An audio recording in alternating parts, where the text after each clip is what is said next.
All right. Hello, everybody, and welcome to the show. We are broadcasting live on the United Public Radio Network, the UFO Paranormal Radio Network, 105.3 FM on the Gulf Coast, 107.7 FM in New Orleans, and we are broadcasting live on social media. Can't speak today. This show is brought to you by the Experiencers Support Association, in participation with the United Public Radio Network. I'm your host, Ryan Stacy. For those who don't know me, I'm a licensed private investigator, and I'm the Director of Investigations for the Experiencers Support Association. I use my investigative skills to dive headfirst into the hidden mysteries of UFOs, paranormal activity, and consciousness phenomena. So thank you for joining the show. So if you're here, say hello. I see Blank Wall from England. Hello. It's got to be late for you. What time is it? It's got to be 10? 10 at night? It's 5 p.m. Eastern time for me. So thanks for tuning in. I think you're 5 hours ahead, or are you 8? How far ahead are you? Let me know in the comments. I see hello from everybody there. Welcome. Awesome. Okay, so we got a heat warning in effect. I am in my attic, as I usually are. I turn my AC off, so if I start melting, I apologize, but I just wanted the sound to be as best as it could be. But I'm probably going to lose it because it's really hot. So anyways. Okay, so last week's episode, I talked about our investigative research tools on our website. So I shared that, all the resources that are there that I've used when I've go through my investigations, what I come back to when I need to investigate something on the spot. 10 p.m. Blank Wall says, okay, awesome. I was right. Well, thanks for tuning in. Have a lovely evening. So last week's episode talked about all those resources that I put on the website that are free. So if you want to bookmark that, if you haven't seen the episode, check it out, episode 5 in the archives. Okay, and today we're going to talk about my visual evidence database, which I created for the Experiencers Support Association website. So this one's going to be a little bit loose. It's not really, I don't really have to read too much other than show you what's going on. I'm in the middle of changing some of the nodes that are on the database right now because I've kind of changed the way that I want to do my research. Everything that's on this database has been reviewed by me, and the stuff that has been inputted is only relevant to the cases that we've added to the website. So I don't necessarily want to have everything unless I've had my hands on everything, right? You know what I'm saying? So this is more a resource tool for everybody, but at the same time, it's me showing my own work. If you will. All right. So we're going to be talking about a little bit of everything. So we're into the ultra spectrum, and we'll be right back.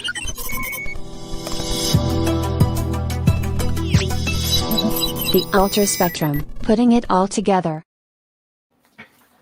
All right. So the visual evidence database can be found in two ways. It can be found on the website homepage. So for those of you who don't know the website, it's experiencersupport.org. I'll put it in the comments here for everybody who's in the chat. There's a few of you in the chat not saying hello. Say hello. Let me know you're there. I see a Kenneth Bird who liked a Margaret Mastromatio. Also liked, and a Marty King shot. Thank you for liking. Everyone else, let me know you're there. All right. So if you scroll down on the homepage, all the way down to the bottom, you're going to see this map. Last week's episode, I discovered that this map wasn't working properly. I spoke to the tech team. The tech team got it fixed. So, props to them for getting it fixed in time for this week's episode. So thank you so much. And this is what we're going to talk about. So if you see it here on the homepage, you can explore it a little bit in small scale here, but you can also visit the whole map by clicking this link here. You can also find it under the Investigations tab and click Visual Evidence Display. Visual Evidence Database. All right. We got another reaction here. Let me see what we got here. New Light Paranormal, thank you for the love. Is that a love you sent me? Yes, thank you. Angela Ellison, I see that you like. Thank you so much. Thanks for the like. All right. So thanks for tuning in. All right, sorry about the ads. The ads are how we get paid. All right, so this database, I kind of briefly touched it, but today I'm gonna dive in depth. If you're watching live, please let me know where you are. We can take a look and see what I have. If I don't have anything inputted in that area, it's probably because nobody in that geographical area has submitted any reports yet. So if you would like your area to be on the map, so to speak, you got to make a report. All right. So this map was created in response to MUFON's UFO Stalker. UFO Stalker has pinpoints every single case in the database. But the problem with that is that it even indexes things that have been identified, cases that have been closed, cases that are not relevant to the phenomena. The problem I have with that is because it doesn't indicate that they've been solved. So the point of this database is to have things that remain unknown. Okay. I also wanted to, as an investigator, I like Google Earth. I use Google Earth a lot to put pins and stuff to triangulate, but I wanted to have something that I could visually display patterns. So during the research that I've done so far, I've decided to track, again, using the ultra spectrum classification system. So for those of you who don't know what that is, you got to check out one of the previous episodes where I talk about the ultra spectrum classification system, which is a system I have created. So we have aerial activity, bases and stations, because when I do declassified documents, bases and stations come up, and that's important. When you have a UFO sighting, I want to track these that are known. I'm not going to spend any time listing every single UFO base, or every single military base. I'm only going to list the ones that pop up during the investigations, because then when I do my compare and contrast, I'm working within the information I've already collected. If I put all the stuff in the map, if I need to see anything else, I can use Google Maps for that. Okay. Beings observed, declassified event. When I update this plugin, I'm probably going to remove a lot of the declassified events, because most of the declassified events are documents talking about research and not actual events. So I'm gonna minimize how many reports are on here. Okay. Government buildings, that's important. If they are mentioned in documents or in reports, I put those in. Mines have come up a few times. So observatories, pyramids, residual evidence, schools, and visitation. So I'm in the works of adding a few other things to this map, such as star forts, ley lines. I got pyramids in here. Obelisks is something I wanted to add to this. But I haven't really come across anything specific that had to do with my work. So the way this map works is right now it shows everything that I have inputted.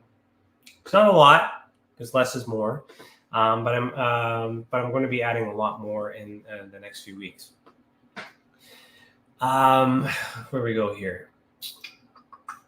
So if you want to see everything is here. But if you are in a discipline where you specifically want to focus on aerial activity, and you don't care about the beings, and you don't care about residual evidence like crop circles, and you don't care about those who were visited, you might want to uncheck those things. And that's how that map is going to work. It's going to change what you're looking at depending on what you're measuring. All right. So this is a tool and aid for you to use continuously as you work. And if you have if you're using this, then you check out that episode when I talked about the reporting system, and submit your report, because then we'll add it to the database. If you're doing this work, this is a place for us to house your work. It's called the Experiencer Support Association. It's an association. I'm the guy doing a lot of the work right now in terms of investigations, but I could if you got cases out there, you got things out there that deserve to be on this map, let us know. Okay, so aerial activity does take up the brunt of everything, because that's where I started. That's where my roots are. Same with the declassified documents. Then you start getting into locations like mines, observatories, pyramids, and whatnot, schools, government buildings. Take everything away, you got nothing. So if I were to just look at aerial activity without all the other stuff, if that button would work. There we go. We're going to see all the UFOs. Let's take a look at beings observed. So we do have some beings observed. Okay. And we do have residual evidence. Otherwise, the category wouldn't be there. So there's 2 things left behind.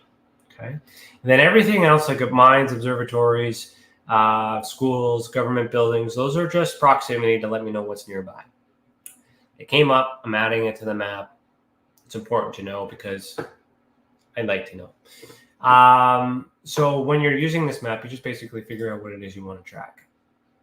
You have the options here for labels and not labels. So your map, you can change your map color, okay, terrain, all right, standard. You can also go, I like using it at the satellite, and you can add labels. So this is going to help you understand where everything is. So all that stuff is here. The top right-hand corner. For those listening to radio, you got to head over to the website to see this. You can also toggle a full view, right? And then you can see everything here on your screen that way. I like to work usually without the labels, but sometimes I'll add the labels on. Okay. So the way you use this map, you simply just zoom in. Okay. So if I were to go and focus on aerial activity, so let's start with that and see where this takes us.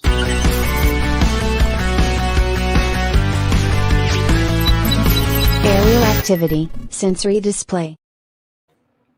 Okay. So aerial activity, UFOs, UAPs, paranormal orbs, whatever you want to call it, something that is happening in the sky that can't be explained, all here. Majority of my work is in Canada. Surprise, I'm Canadian. Sorry, not sorry. I do have some United States reports, which is interesting because majority of my following is American, but yet you guys don't report. Are you guys just spying? I don't know. But, I don't think I have anything for you in England there, Blank. Let me see here.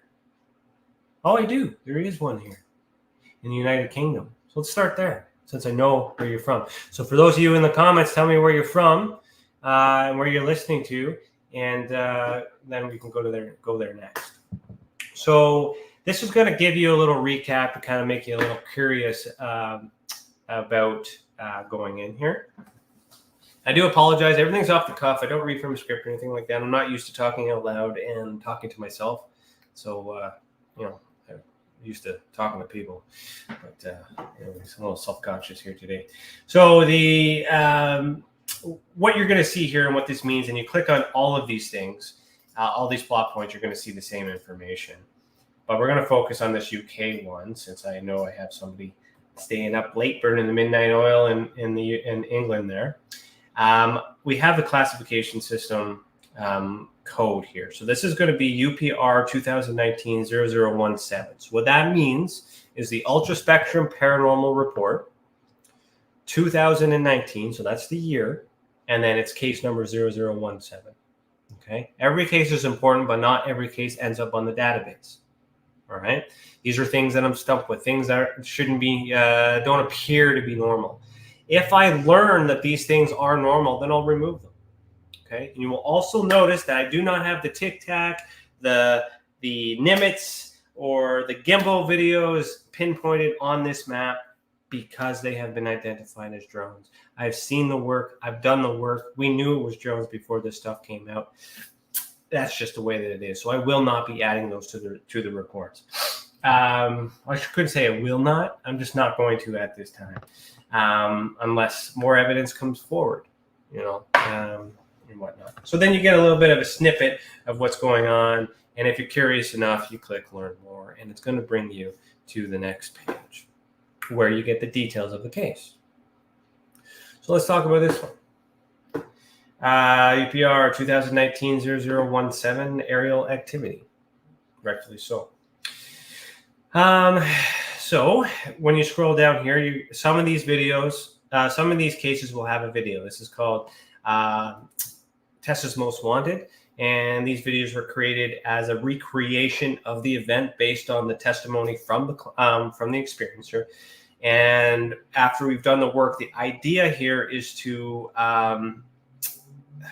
The idea is to kind of visualize what they had gone through in attempt to have other people report because they know they've seen the same thing, trying to get their interest. So I'll see if I can play this video. There might not be any audio. There is music in the background, but there's no words. There's no voice. So if you can't hear it, just read the words.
Okay, so I just realized that the radio probably couldn't hear any of that, or well, could just hear music. So if you're listening to this on the radio, head over to the website and check out the video.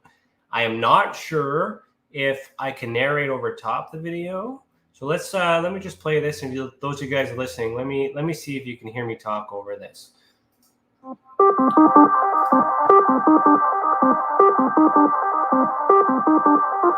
So I'm going to say encountered with low moving UAP. So I'll just type what I said. Encounter with low moving UAP. Low moving UAP. All right, there's a test. So put that in the comments. Let me know if you heard it. If you didn't hear it then I won't talk over it. But for radio, I'm going to have to figure out a way for you guys to tune in. It is a video. It's got a drawing. It recreates the event. And it explains it. Now, that video also underneath it is a witness statement. So this statement, blank wall says only 30 miles away. So that location is 30 miles away from you. Interesting. So if you made a report and it happened to make it to the, to the unidentified category by the end of the year, and we add it to the system, then you'll be able to, we'll be able to put that on the map. If you, for you, blank, if you're just new tuning in, submit a report right here at the top right-hand corner. Okay, that's where you go to make your report. For those, so can anybody comment on whether or not they could hear me talk over the video?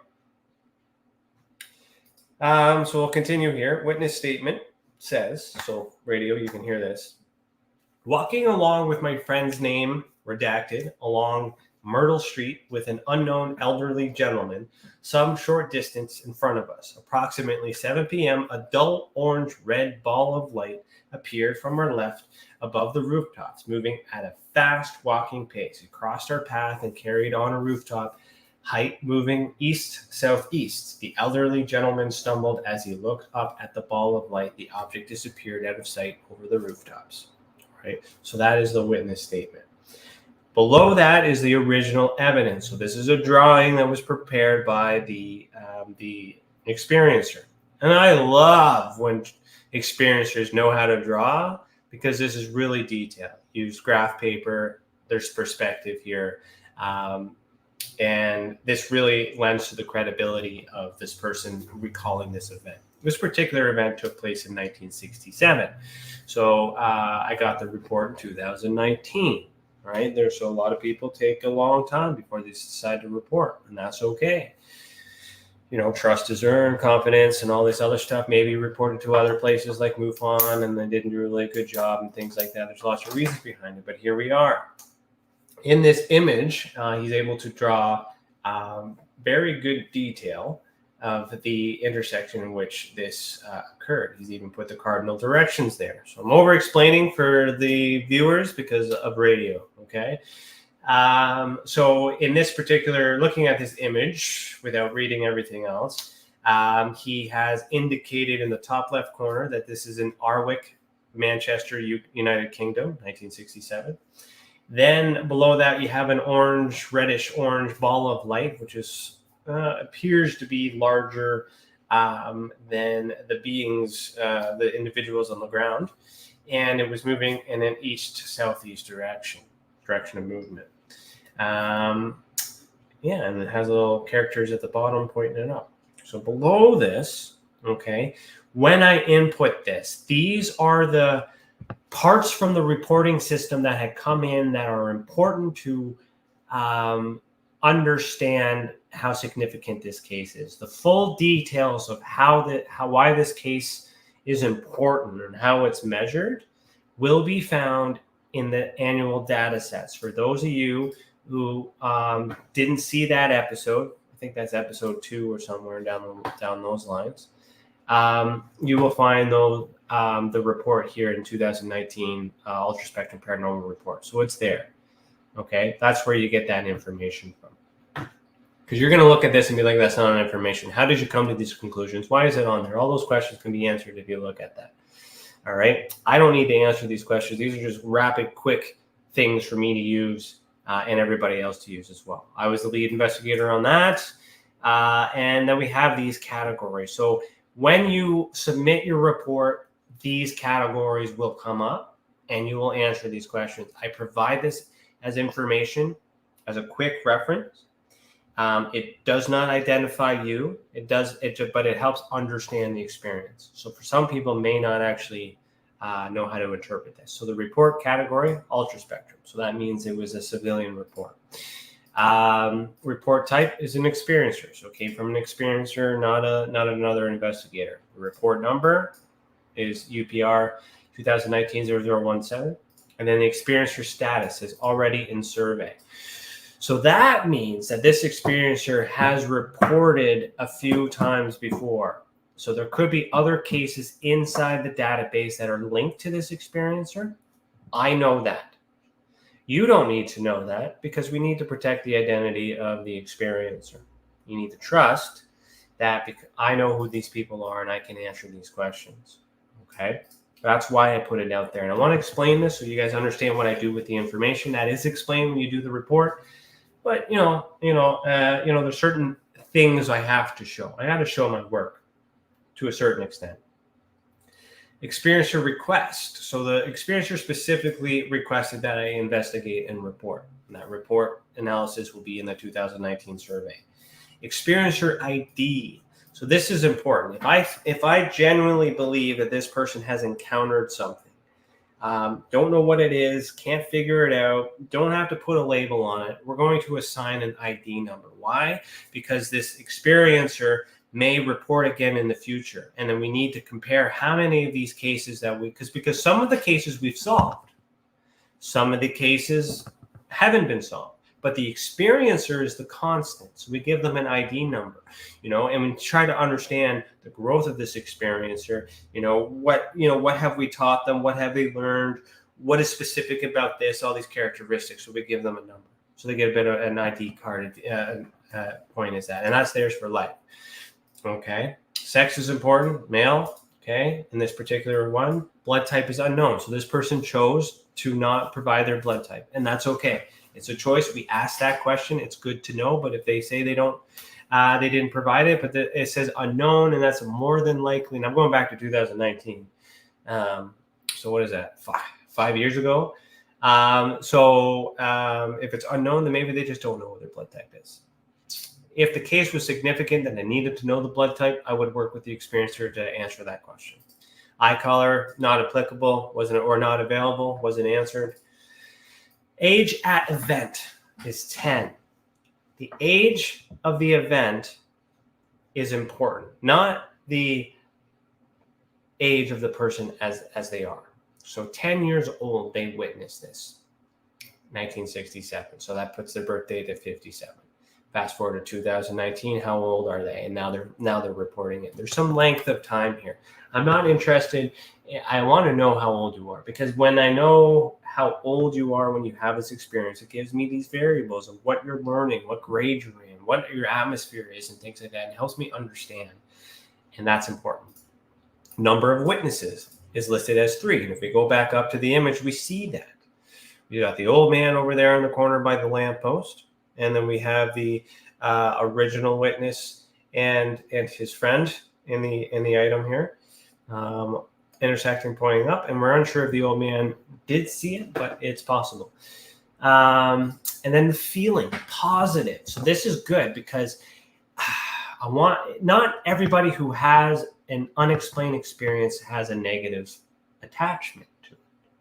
There's that stigma, and this is very fascinating, very interesting, because if it's positive, that tells me that there's no trauma. There may not be trauma attached to it. If I got other cases in the way, you may not be in a hurry to get an answer. So this kind of is a triage question, but it's also good to know that you had a positive experience.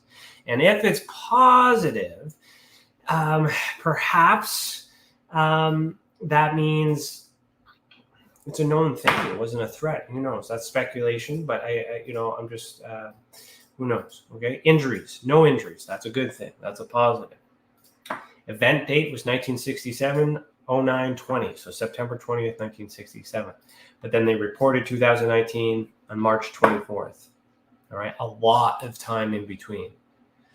So that means information could have been forgotten, the location could have been changed, all these other things, blah, blah, blah. And we test that when we challenge the experiencer, just to make sure that it's the best of the recollection, what they can remember, and then go from there. Time of the event, 7:10 p.m. Time zone or event is Europe and London, so that's important. Okay, so when you do investigations and you get the time, you must know the time zone, because he's in the UK. It's not the same time, as we discussed with Blank Wall there, who's in the comments. It's 10 p.m. Well, I guess it's 10:30 right now in England, right? So 7:10, so 3 hours back from 10 p.m.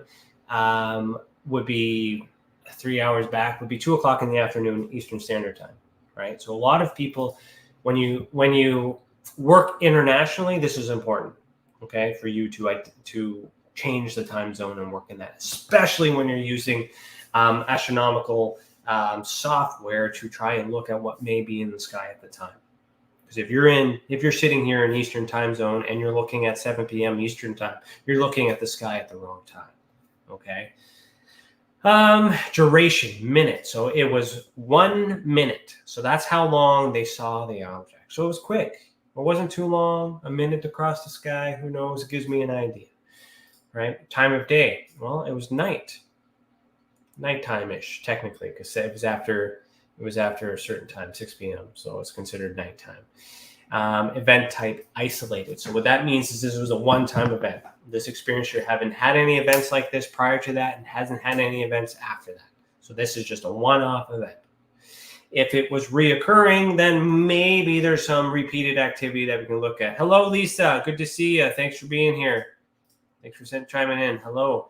Get any more Sandor Faher or Faher? I'm assuming that's French. My French sucks. Sorry. Welcome.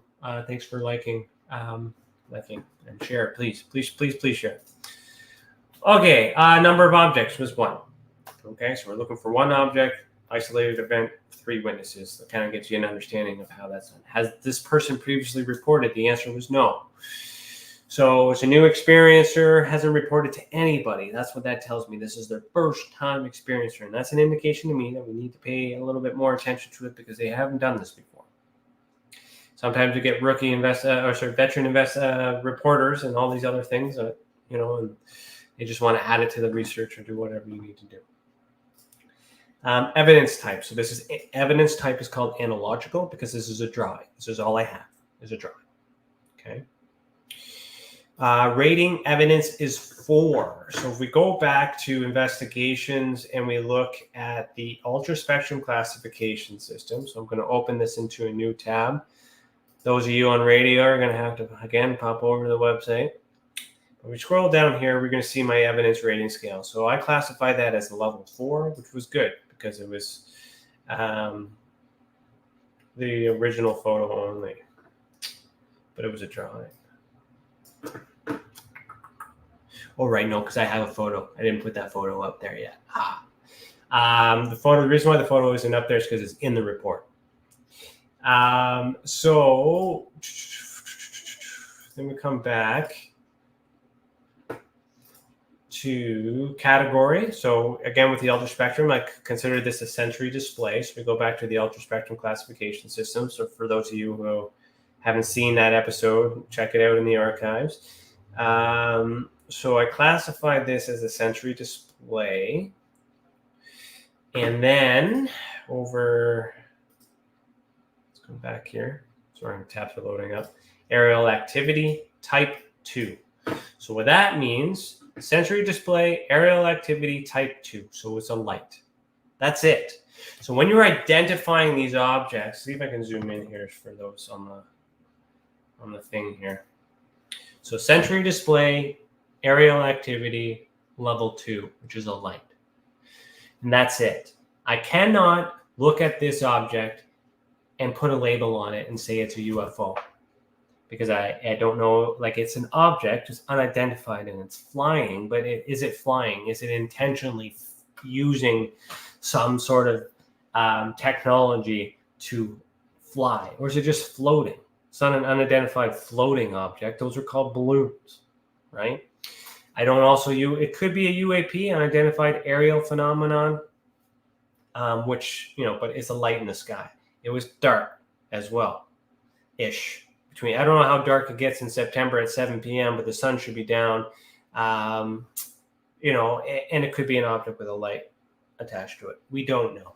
So that's why I chose to use that particular classification for this. If you want to call it a drone, if you want to call it a craft, you want to call it a UAP, go ahead. I'm not calling that because there wasn't enough evidence, and there still remains not enough evidence for me to give it anything more than that. Now, the archetype that I chose is a UAP because it resembles that of a UAP because it's unidentified aerial phenomenon. It resembles that category. But that category wasn't created by me. That was created by the U.S. government.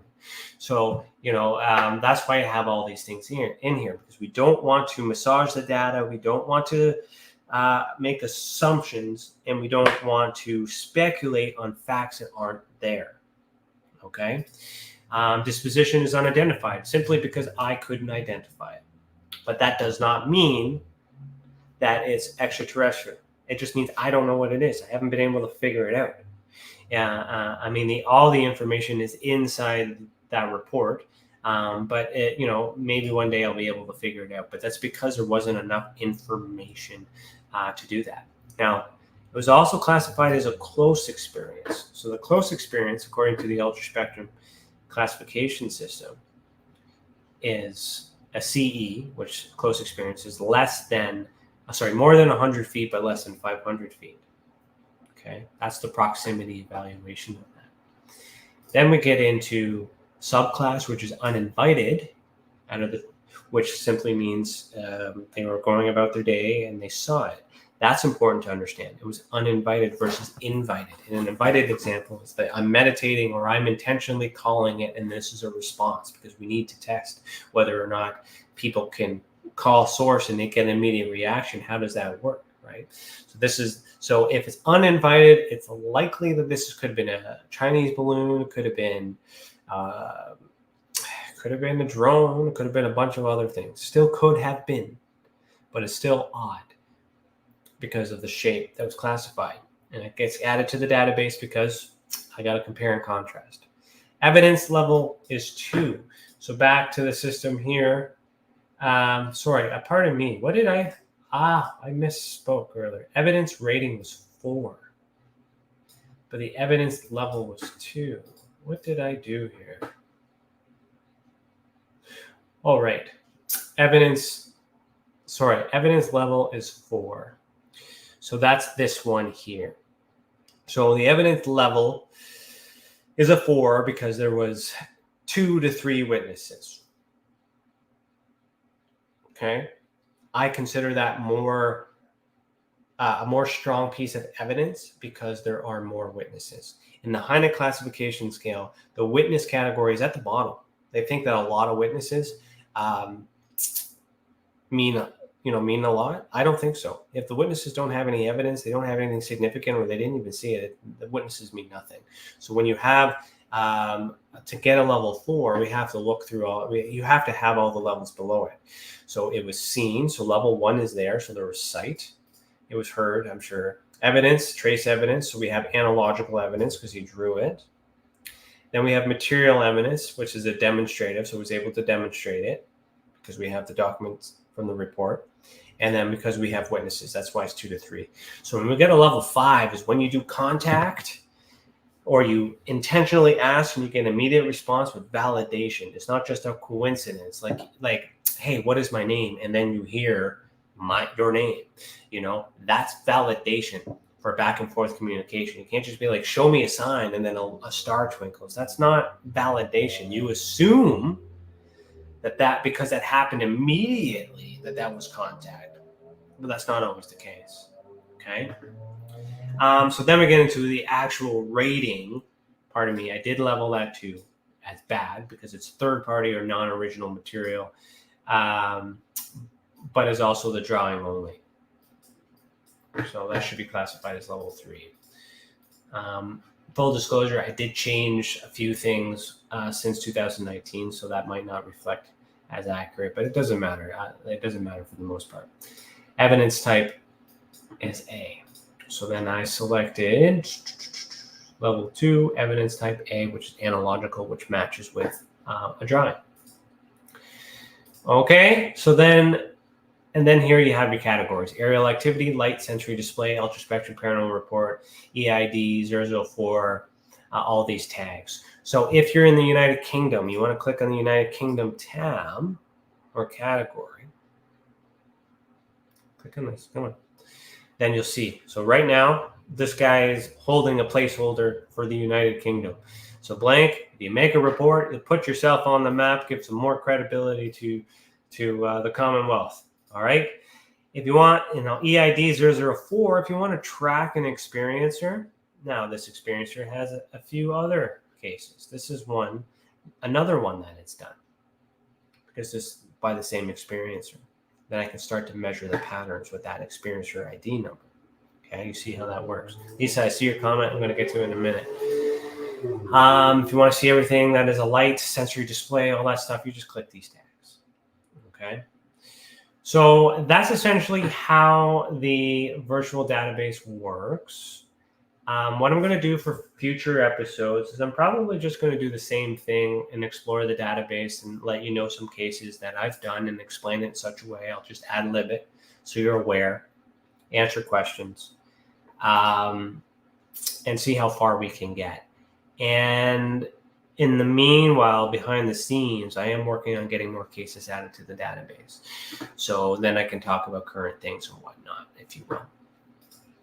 So let's get to Lisa's comment here. If anybody else has any questions, let me know. Excuse me.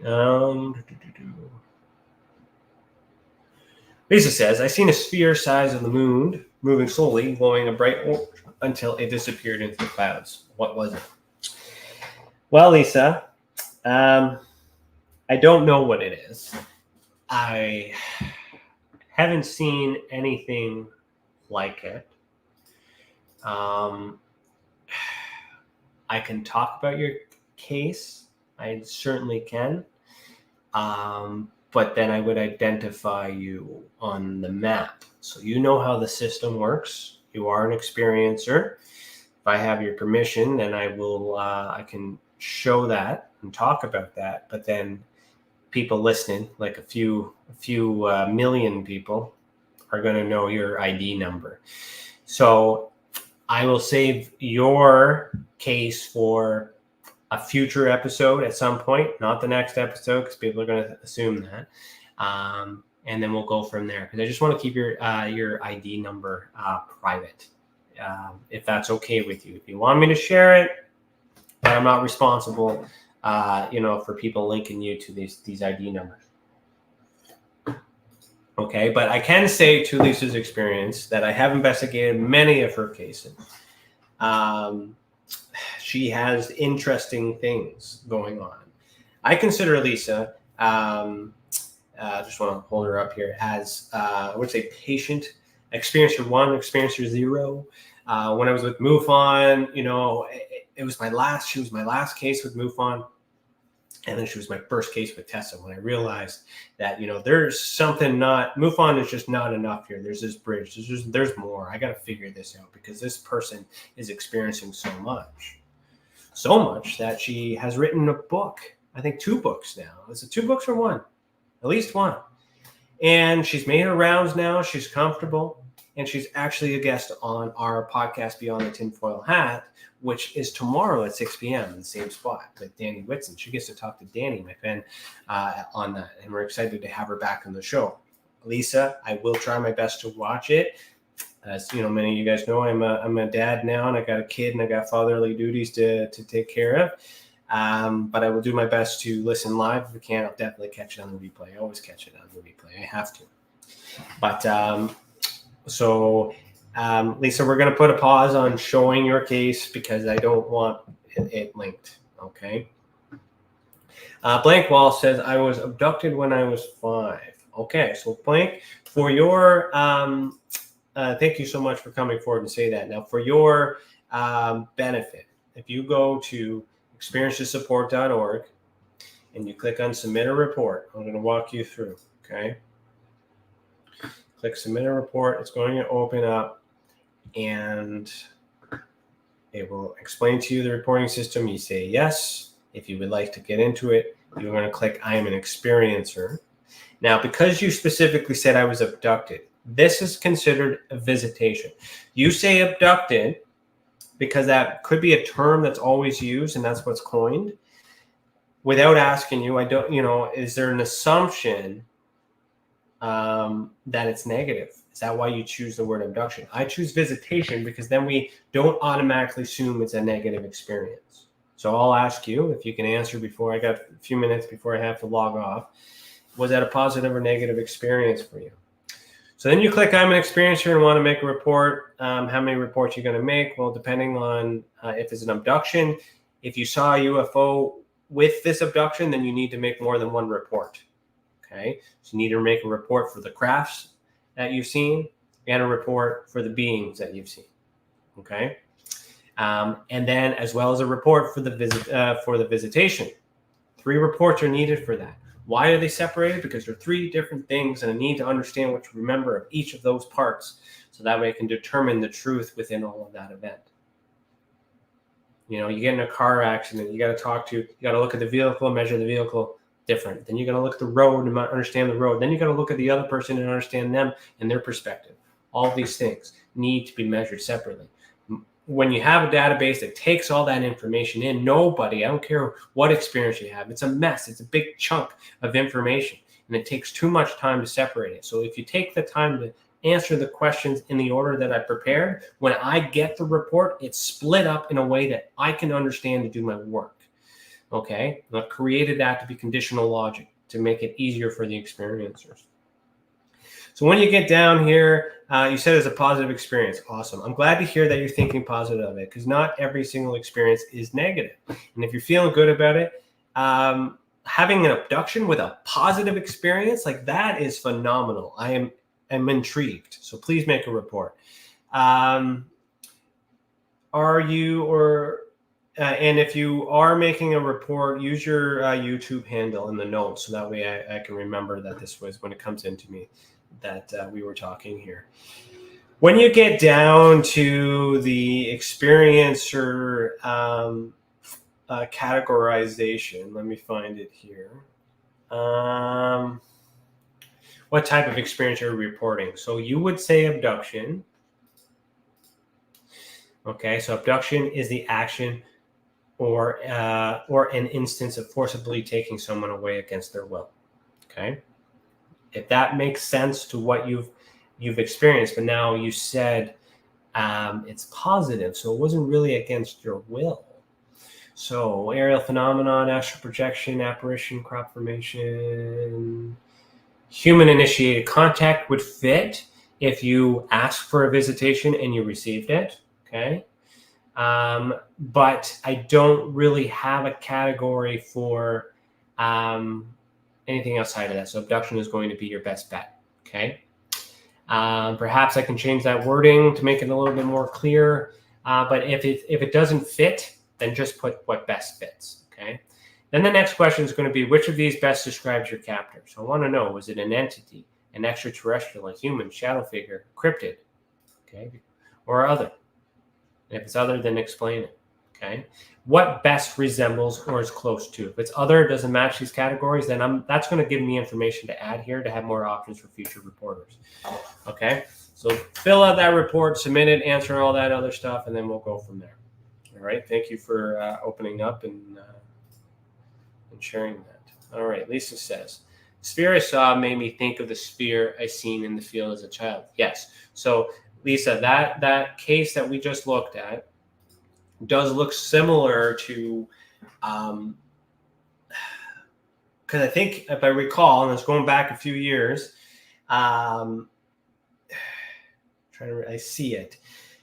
I think you saw it far away and then it got closer. And as it got closer, its shape turned, went from orange to beigey, pinkish, and then it started to have this like metallic kind of indented copper tint to it or something with these little rivets or something around it as it got closer to you. I think if I'm remembering correctly. But the farthest part back, was a similar orb. And this orange orb is common, very common. A lot of people see that. But is it itself an orb or an extension of a craft? I don't have an example here, but a flashlight, you hold the flashlight up, you see the light, you can see the circle in the dark. You don't know it's a flashlight until you see it, or until I come up behind you and you're trespassing and I bonk you on the head with it. You know what I mean? I wouldn't do that. I'm just joking. But you see what I'm saying? Like that's something we have to be aware of. A light is a good indicator that there's usually a craft attached to said light. To suggest that light is independent on its own and moving is a whole other can of worms, but it's not outside the realms of possibility. All right. Blank Ball says, my pleasure, Ryan, and thanks. No problem. Thanks for chiming in. That's what I'm here for. These Genie Lamp Studios, my friend, Greg, thank you for liking. I see that you're here. Awesome. Thanks for tuning in. This podcast could suck some episodes. These podcasts could be good some episodes. I'm here for you. I'm not here for me. I've been requested to do this podcast. So for those of you who have participated and chime in or watching this on the replay, try to catch it live, because what I want to do is engage with you guys and teach you what you need to know, or advise or educate or suggest or whatever, or perhaps learn. I want all that stuff. That's what I want from you. So the more I get from you, the more I can communicate in this podcast, and somebody else listening to it on another date might get some benefit from it. For those of you, dropping off, this I get boring at the beginning, whatever. I'm sorry. I'm not perfect. This is free labor, so you get what you get. All right. So I got 8 minutes left. Don't really have enough time to talk about another case, but I'm definitely going to continue reading cases in the future episodes. So I don't really have anything else to explain on how TESA works, so it's nothing but cases that I'm going to have to do. So we've done the aerial activity, and then we also, so if you zoom in here, you're going to see these plot points, these little numbers here. They're going to tell you that, there's significant things in the area. So this one here, aerial activity, we also have a being that was observed. These two cases are separate, but close in proximity. This one here, this is a declassified document. This is the Shag Harbor incident. Those of you who know that, October 11th, 1967, in Shag Harbor, Nova Scotia. So in terms of proximity, this is important because I investigate everything separately, but then I input it on the map to see patterns. And just because they're close by doesn't mean they're related.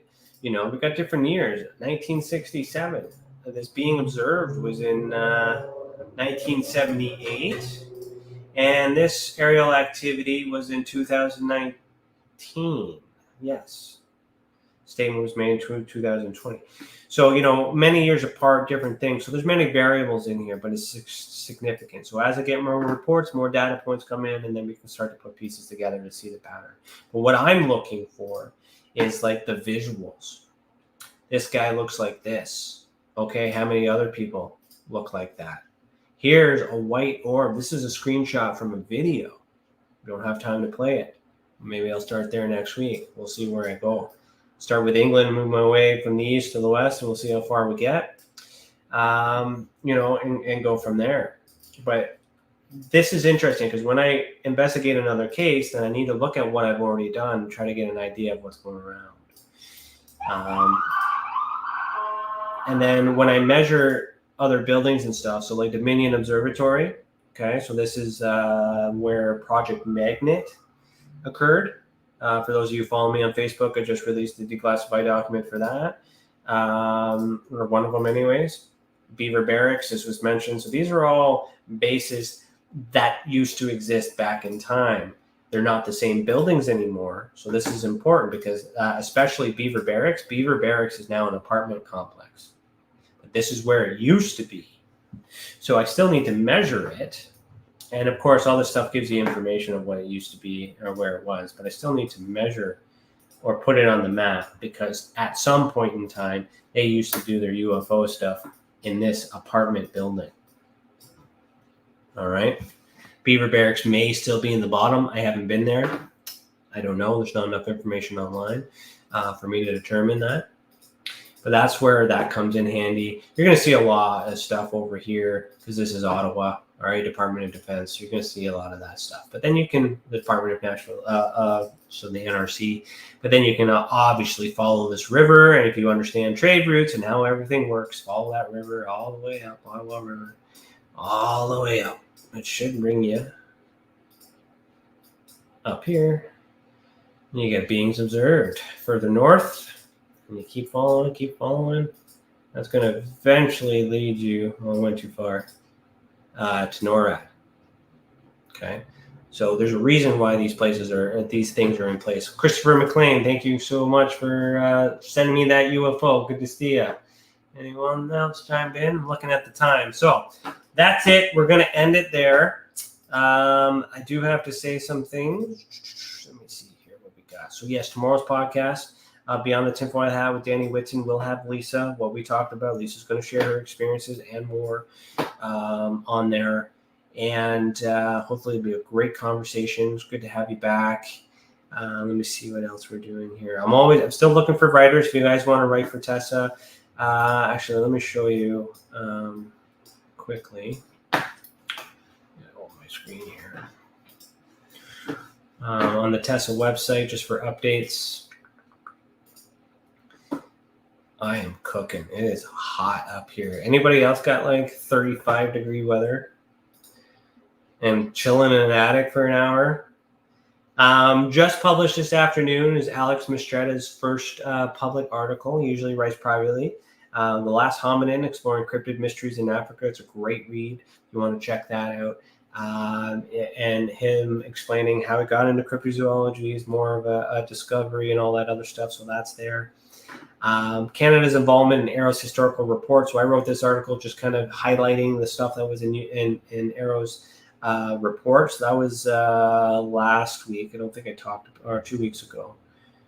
And then this Project Magnet, chronologically of UFO sightings and investigations. So that document I had released the other day as well, so the 14th, so 3 days ago. And if you click on that, You're going to see the declassified document when it pops up here. You're going to see it transcribed, so that way it's searchable on our database. And then you're going to see, of course, all the tags at the bottom, so that way we can still match it. If you guys are looking to volunteer your time, I got thousands and thousands of documents that need to be declassified. If you're an investigator and a researcher and want to help with investigation, send an email, admin@experiencersupport.org. All right. That's basically it, kids, because I have to go. So one more thing before we go, though. As I mentioned earlier, if you've had a mysterious encounter with the paranormal, UFOs, extraterrestrial, hit the wrong button, or any paracryptids phenomenon, head over to experiencersupport.org, purple button on the top right corner, and submit your experience. The more reports we get, the more we'll understand this phenomenon and how it affects our people. Let the others who have already reported be an example that we are making a difference, and if it wasn't for these reports, we would not be able to do what we do, and for that, I thank you. Thank you for tuning in to this episode for the Skeptical Sleuth. We're broadcasting live on the United Public Radio Network, the UFO Paranormal Radio Network, 105.3 FM on the Gulf Coast and 107.7 FM in New Orleans. We're also broadcasting live on social media, and the show was brought to you by the Experiencers Support Association. Remember, tune in to tomorrow's podcast. All right, let me see anybody here in the comments. Lisa says, feels like 30 in Windsor. Yeah, it's 19 here. Well, 19 are awesome. You're a little further north, though. I don't know. Can you see into the, I don't know. No, I'm not going to get into that. We'll save that for next episode. So, all right, guys, remember, one truth is enough. One lie is to investigate all truths. Thanks for watching. Keep your eyes in the sky. And as always, be the world. Peace. See you next week. If you want to really, really find out about Ryan, ask him about all his work and UFOs in Ontario. Ryan is one of Canada's leading new UFO investigators. He conducts and oversees UFO investigations on a constant basis. He's compiled a tremendous amount of data regarding UFOs in Canada. I have used his research extensively. He's much more than a one-dimensional character. He's an authority on UFOs and investigating them, Meg. Wow!